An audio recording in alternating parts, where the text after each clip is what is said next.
Bonsoir à tous. Comme on l'a dit en introduction, moi je suis spécialiste du mouvement des robots. Donc, je ne suis pas spécialiste de l'interaction verbale ou intelligente avec le robot, mais plutôt de l'interaction physique que le robot va avoir avec son environnement ou éventuellement avec des outils, mais une interaction physique. Et en particulier, dans l'interaction physique, je m'intéresse beaucoup à la marche des robots.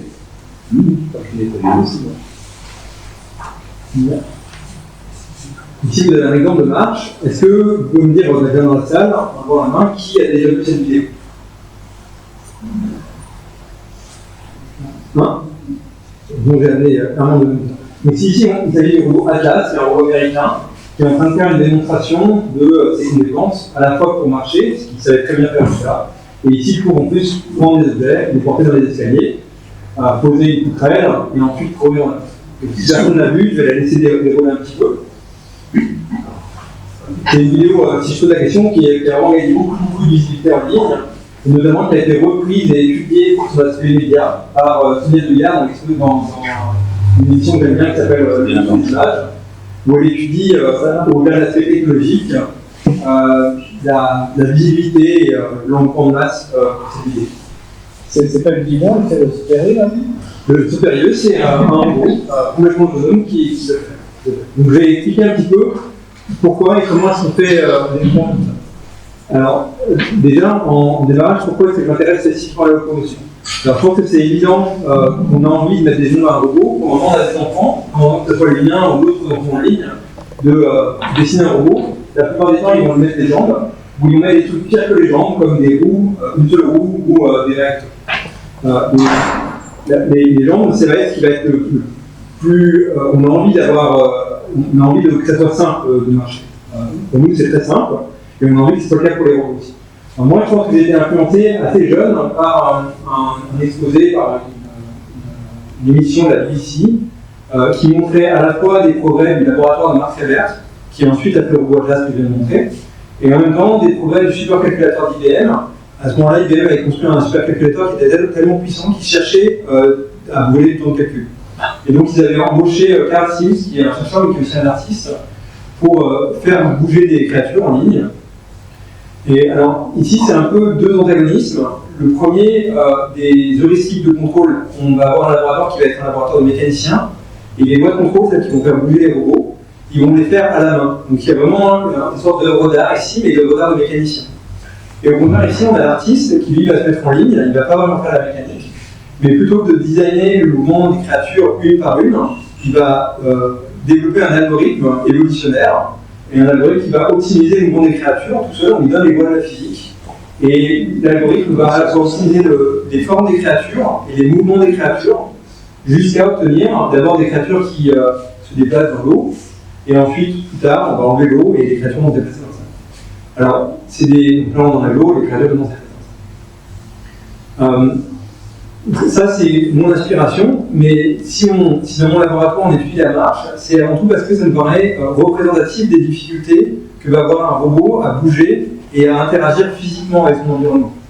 Donc, quand un robot doit se déplacer dans son environnement, il doit choisir quelles sont les forces qu'il exerce sur son environnement et que l'environnement exerce sur le robot en retour. Et c'est ça qui va permettre au robot de se déplacer dans l'espace. Et en fait, quand on représente des choses comme ça, c'est la même chose que la manipulation. Et dans la manipulation, le robot, il choisit les forces qu'il exerce sur un objet pour que l'objet se déplace. Donc c'est un peu une sorte de problème inverse, mais les deux problèmes sont mathématiquement très très similaires. Finalement, ce que je vois derrière un robot marcheur, derrière un robot dynamique, c'est tous ces cas d'études pratiques. Le cas d'étude qui est le plus important en ce moment, c'est ce qu'on appelle les usines versatiles. Des usines dont on va pouvoir changer le logiciel pour changer la production. On n'aura pas besoin de changer le matériel. On a un ensemble, un parc de robots, on appuie sur un bouton, le parc de robots fait des stylos, on appuie sur un autre bouton, le parc de robots fait des baskets. Ça, c'est un peu le rêve qu'on a en robotique en ce moment, et c'est un des sujets qui, avec l'intelligence artificielle, est en train de commencer à venir un petit peu vers la table. Donc on a dit, des usines versatiles, on va avoir tous les robots mobiles qui vont bouger dans leur environnement pour appliquer des efforts afin de manipuler des objets. En particulier, celui qui me paraît moi le plus impressionnant, c'est ce qu'on appelle les mains volantes, des robots manipulateurs aériens, c'est-à-dire des hélicoptères ou des drones qui vont être dotés d'un bras manipulateur. Ici, vous avez un cas où c'est pas des robots, c'est des humains qui viennent inspecter et manipuler une ligne électrique à haute tension. Et j'ai une petite pensée pour l'opérateur qui vient brancher son câble sur la ligne à 40 000 volts. Et puis les manipulateurs mobiles qui sont sans doute le plus pertinent de ces cas de manipulateurs, avec un cas pratique important en ce moment dans l'industrie qui est de décharger des camions et de charger des camions dans les grands entrepôts, et le déminage qui, avec la guerre en Ukraine, prend une importance toute particulière. Donc pour moi, tout ça, c'est un peu des cas spécifiques plus simples d'un robot humanoïde. Quand j'étudie le problème avec mon robot en laboratoire, c'est un peu toutes ces applications que je vois derrière. Alors, je vais essayer de vous expliquer à la fois la tête et les jambes, comment est-ce que le robot est construit physiquement et comment ensuite il est animé par son logiciel, par son intelligence. Alors commençons par les jambes. Les jambes, c'est pas ma spécialité, on fait un petit peu de mécanique dans le laboratoire, mais nous on est plutôt un laboratoire d'intelligence artificielle, de mathématiques et d'informatique. Déjà, il faut bien avoir en tête que les jambes, c'est pas une obligation. Si vous voulez qu'un robot se déplace et qu'il est sur sol plat, la manière la plus simple de faire et la plus efficace, ça va être des roues. C'est une évidence.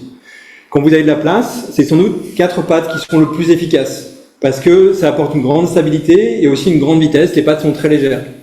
Si vous voulez plus de sécurité, par exemple pour ce robot bûcheron en Suède, que vous voulez que le robot il fonctionne toujours même si une patte vient à casser, dans ce cas-là, 6 pattes c'est intéressant. Mais 6 pattes, elles vont toujours s'entrechoquer, et donc le robot il va se déplacer moins vite. Si vraiment vous êtes en manque de place, par exemple si vous voulez qu'un robot rentre dans cette salle pour la ranger, alors un quadrupède va sans doute être trop encombrant. Et dans ce cas-là, vous allez devoir aller vers un bipède. Le bipède, il n'intervient que à ce moment-là.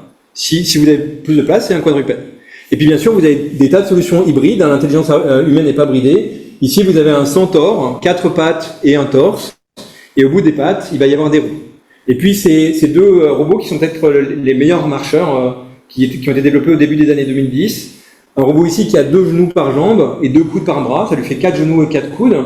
Ou ici, un robot qui a remplacé ses coudes par des rails, et donc qui va déplier ses jambes pour avancer. Donc on a vraiment plein de formes possibles. L'humanoïde n'est pas du tout une forme qui est particulièrement pertinente. Elle est pertinente, et le quadrupède aussi, par l'attractivité qu'elle a en ce moment. Ici, vous avez une petite mosaïque de 16 vidéos, j'aurais pu en prendre 20, j'aurais pu en prendre 30, de robots qui ont été développés dans les 3 dernières années. C'est vraiment un domaine qui est en pleine évolution. Il y a de plus en plus de laboratoires, même pas forcément de très grande taille, qui sont capables de développer des prototypes qui sont vraiment pertinents. C'est déjà d'abord rentré par les robots quadrupèdes. Donc les quadrupèdes, ils sont très intéressants parce qu'ils n'ont pas de cheville. C'est-à-dire on n'a pas besoin d'actionner des moteurs tout au bout du pied. Alors les moteurs, ça coûte très cher en poids, et on n'a pas envie d'avoir de poids à l'endroit qui va accélérer et décélérer en permanence. Sur un robot quadrupède, on va réussir à mettre tous les moteurs à l'épaule, et du coup d'avoir une jambe qui va être ultra légère et capable du coup d'accélération et décélération très très puissante. Pour les humanoïdes, ça a toujours été plus compliqué, puisque pour les humanoïdes, on va vouloir lui mettre des chevilles, de manière à ce qu'il ne soit pas sur des échasses, et qu'il puisse tenir arrêté, sans avoir besoin de bouger les pieds, par exemple, pour faire des tâches de manipulation. Donc les premiers robots, dont le nôtre, qui a été développé en 2015, ils avaient des chaînes articulaires qui leur amenaient beaucoup de masse en bout de jambe. Et ça donne des robots qui sont capables de monter des escaliers. Donc ici vous avez un robot notre robot qui monte des escaliers avec l'aide de sa caméra. Donc on lui a pas donné le modèle du monde et il va reconstruire le modèle du monde pour marcher dessus, mais avec une inertie très importante. Donc c'est un robot qui va être lent, éventuellement comme vous quand vous marchez avec des chaussures de ski, si vous voyez de quoi je parle. Pour ceux qui voient de quoi je parle. Donc, les recherches en mécatronique, elles ont essayé de trouver des solutions pour enlever cette masse en bout de jambe.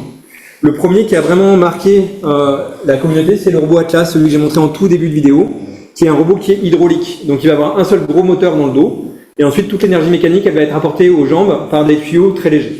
Il ne va pas y avoir de production d'énergie mécanique aux articulations, mais juste une exploitation.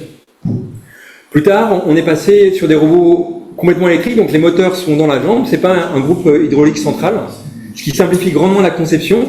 Ce robot-là, il va être designé avec un squelette qui est imprimé en titane, de manière à ce que le fluide hydraulique passe à l'intérieur de tubes qui sont directement dans le squelette. Donc, vous imaginez que son coût, il est vraiment rédhibitoire.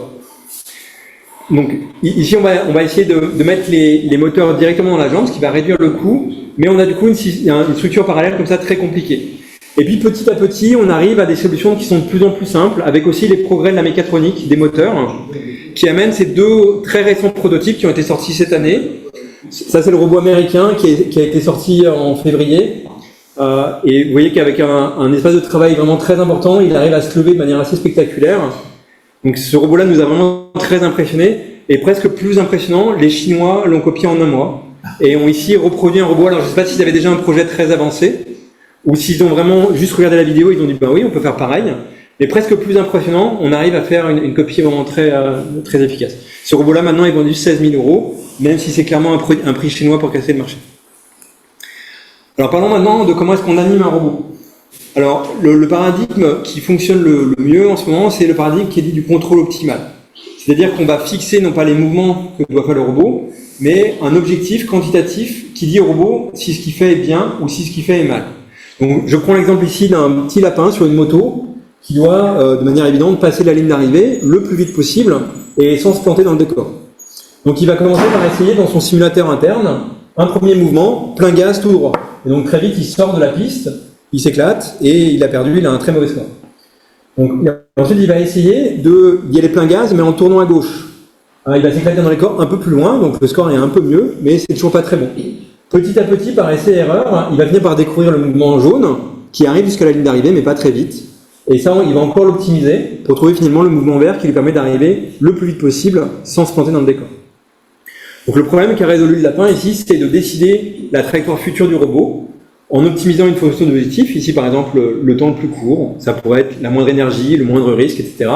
Et en respectant un certain nombre de contraintes, on connaît l'état initial, le point où on démarre la trajectoire, on connaît le modèle d'évolution, on a un simulateur qui nous permet de prédire ce qui va se passer, et éventuellement on a d'autres contraintes, comme par exemple ne sort pas de la route, ne brûle pas le moteur, n'éclate pas les pneus, etc.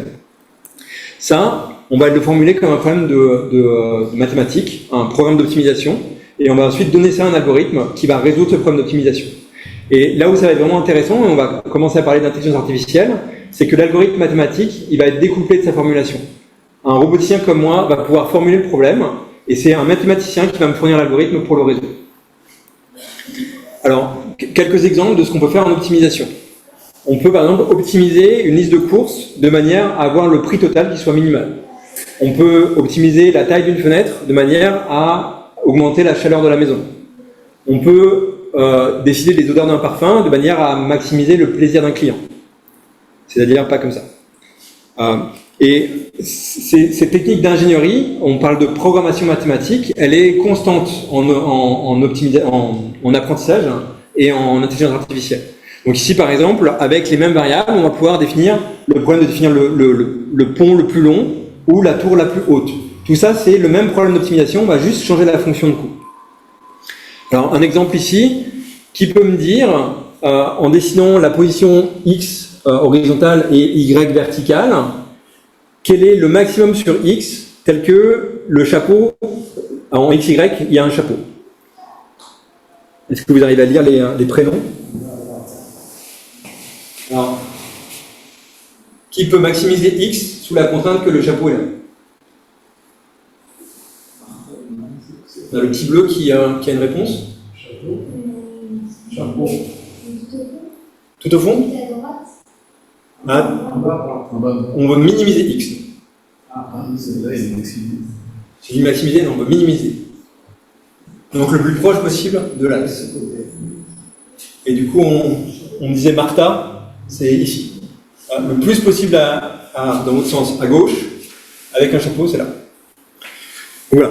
Ça, c'est des exemples de programmation mathématique, et nous, on va s'en servir pour programmer le mouvement du robot. Donc ici, on a un exemple, un tuto qui existe sur Internet. Albert doit passer la porte, mais pour que la porte soit ouverte, il faut d'abord qu'il ait appuyé sur le bouton vert. Il y a un précipice, et s'il va trop proche du précipice, il va tomber dedans. Ce qu'on va faire, c'est qu'on va faire tourner la simulation de manière à ce qu'Albert trouve son comportement qui maximise la fonction de récompense qui est de passer la porte. Une fois qu'il aura réussi à passer la première porte, on va lui demander de passer une deuxième salle dans laquelle maintenant il y a 2 boutons verts et un filet de tennis entre les deux. Et il va falloir qu'il passe le premier bouton vert, qu'il saute, etc. Et ça, c'est par optimisation que le système va finir par découvrir quelle est la bonne trajectoire. Quand le robot va optimiser, en plus de sa trajectoire, toutes les trajectoires possibles, dans ce cas-là, on va parler aussi d'apprentissage, parce qu'en plus d'optimiser une trajectoire, il va apprendre comment se comporter à chacun des points de l'espace. Mais mathématiquement, c'est pas très différent. Moi, je préfère parler d'optimisation du contrôle, mais la plupart du temps, on parle dans ce cas-là d'apprentissage par renforcement. Alors, ça paraît fou. Ici, on le voit tourner en temps réel. Hein. Vous avez vu le bouton accélérer quand le robot se met à tourner. C'est un petit YouTuber qui a fait ça tout seul avec son ordinateur sur Internet. Nous, on passe à la version industrielle. Nos simulateurs, ils ressemblent à ça, des fourmilières dans lesquelles des milliers de robots vont s'entraîner en même temps sur des énormes GPU. Ça va tourner pendant des heures. Il va y avoir le temps de 200 vies d'un humain en termes d'optimisation du mouvement. Mais à la fin de ces 200 vies d'optimisation, on a un robot qui sait marcher dans toutes les situations. On l'a fait tourner sur notre robot quadrupède. Et voilà ce que ça donne. Le robot ici perçoit d'une manière un peu spéciale son environnement, mais perçoit son environnement et vient bouger dans son environnement en décidant de ses mouvements en fonction des marches qu'il a devant lui, des trous qu'il a devant lui, etc. On a une très bonne robustesse. C'est pas accéléré. C'est pas accéléré, c'est les mouvements...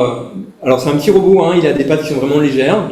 C'est normal qu'il ne se déplace pas vraiment comme nous si on était à 4 pattes. Il fait une vingtaine de centimètres, il fait 2,5 kg, mais c'est pas accéléré, c'est son vrai mouvement. Il a appris tout seul Il a optimisé ses mouvements dans son simulateur et on parle d'apprentissage par renforcement. Il y a très très peu d'informations qui ont été fournies, si ce n'est un modèle absolument parfait de son corps. On a modélisé très très finement tous les aspects de son corps et on lui a fourni tous les environnements dans lesquels il était susceptible de se déplacer. Ici, on a un premier prototype et on ne lui a pas donné exactement une caméra, on lui simule une caméra. Comme ce prototype est vraiment très léger, pour l'instant on lui a pas mis de caméra. Il y a des caméras qui sont autour de lui sur la salle et qui vont le localiser dans son environnement et qui vont lui reconstruire une image telle qu'il devrait l'avoir. Donc il a pratiquement une caméra, mais c'est un petit peu triché. C'est de la triche, pas parce qu'on a voulu simplifier la tâche en termes d'intelligence artificielle, mais simplement parce que ce robot-là il n'est pas fait pour porter des caméras et qu'on est en train de construire un robot plus gros qui va être capable de les emporter. Ce qui est important, c'est elle est où l'interaction, elle est où l'intelligence. Et c'est très frustrant, y compris pour moi, de se dire qu'il est plus facile de parler, d'avoir une conversation en langage naturel, que de marcher dans les escaliers. Et ici, vous voyez tous les échecs d'Atlas quand il s'est entraîné à faire une danse particulière, tous les impacts qu'on voit sur sa carapace. Pendant ce temps-là, ChatGPT m'explique tranquillement pourquoi lui-même est plus capable de parler que Atlas de marche. Et bon, c'est un paradoxe, mais c'est un paradoxe qui est aussi fait de milliers de décisions que le robot doit prendre par seconde, et s'il y en a une qui est mauvaise, il tombe, et s'il tombe, il est cassé. Alors que ChatGPT, il a le droit de se tromper tout le temps, c'est pas un souci. Donc on a besoin d'une précision qui est beaucoup plus fine. Alors pour terminer cette présentation, quelques aspects un petit peu sociétaux, un peu peut-être aussi pour ouvrir sur ce qui va venir derrière. Donc c'est une technologie qui s'accélère, des robots depuis les années 2000, puis depuis les années 2020, et vous voyez que la force de frappe se concentre en Amérique et en Chine. Les autres acteurs perdent clairement du terrain, et en particulier la vieille Europe a vraiment du mal à continuer à mobiliser des ressources pour développer ces technologies-là qui sont de plus en plus chères. Pourquoi faire? C'est une question qui nous obsède au laboratoire.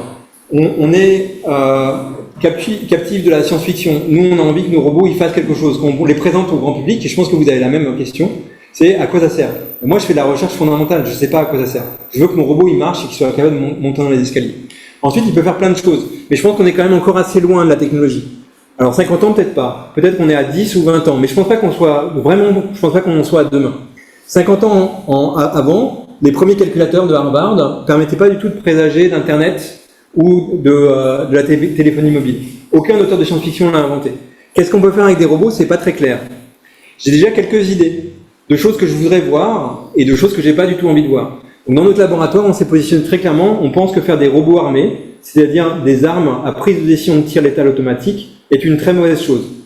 Il y a des aspects éthiques et on peut en discuter, vous allez peut-être en discuter. Moi je vois un aspect très pratique, c'est qu'on va avoir des robots sur le champ de bataille qui vont combattre d'autres robots, et en même temps, faire une arme automatique, c'est beaucoup plus simple que de faire un obus, et donc on va avoir une prolifération d'armes. Je pense qu'il est très important qu'on interdise, très vite. On va les interdire dans tous les cas, comme les gaz, parce qu'on verra qu'il y a des effets délétères trop importants. La robotique médicale ou l'agriculture intelligente sont des cas plutôt très positifs, ou en tout cas on voit beaucoup d'effets positifs de ça, même s'il peut y avoir des effets négatifs. Un point qui pour moi est très important et qui nous emmène dans une course auquel on ne peut pas tellement résister, c'est la compétitivité. on a besoin d'avoir des usines qui produisent près des lieux de consommation pour des tas de raisons stratégiques ou écologiques. Et ça peut se faire que si nous, on produit nos robots. En échange, on est dans un temps où les gadgets technologiques en particulier coûtent très cher à l'humanité.